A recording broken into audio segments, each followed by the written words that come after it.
American broadcaster, Bud Collins, long before he became Bud Collins with the fancy trousers, and he came up to me just before the match, and he said, "You realise if you win this match, you won a Grand Slam." That was the first time I ever even thought about it.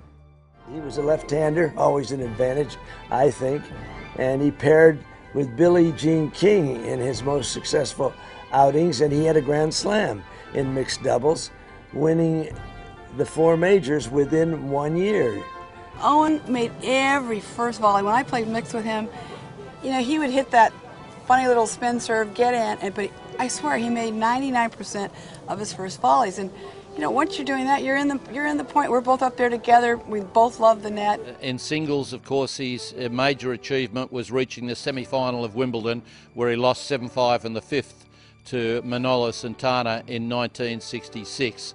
And he had some fine wins throughout his career in singles. Doubles was probably his greatest game there. And of course, with Billie Jean King, he won 3 of the Grand Slams in 1 year and won the other Grand Slam that particular year with Leslie Bowery. Yeah, well, I played with Owen in the Australian doubles in 1972, so we had a win there. Owen was always good to be with. He was always fun. He had his own particular requirements as far as his tidiness in his room and his behaviour and his ability with his game on the court. I think he was trying to be nice, because my reputation is exactly the opposite. When I roomed with Fred Stolle, when we went into the room, Fred would put a line in the middle of the room and he would say, "This is your half, you can keep it as messy as you want, and this is my half," and he kept it immaculate. I did not keep mine immaculate. And when I was on the court, I threw my towel down, and I didn't really care where it landed when I changed ends. Fred Stolle used to fold his. It'd be 5-4 in the 5th, and Fred Stolle was still folding his towel up and hanging it on the net post so it looked nice. You know, he's the only guy that I ever played mixed with at Wimbledon that we could win together. I mean, I played with great champions, by the way. The highlight is probably, you know, Newcomb and I have been boyhood friends since we were 15. We got to the final of the US Open, and we had to play 2 little fellas by the name of Laver and Rosewall, and they were our boyhood idols, you know. Newcomb looked up to Laver and Rosewall, I looked up to Laver and Rosewall, still do.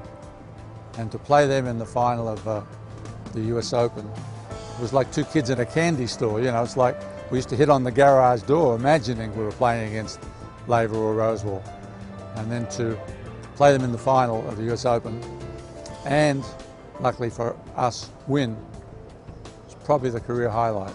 My era was probably the end of the era where, because we played singles, doubles, and mixed, and everybody did. Laver did, Emerson did, Stolle did. Rosewall, I don't think, played too much mixed doubles.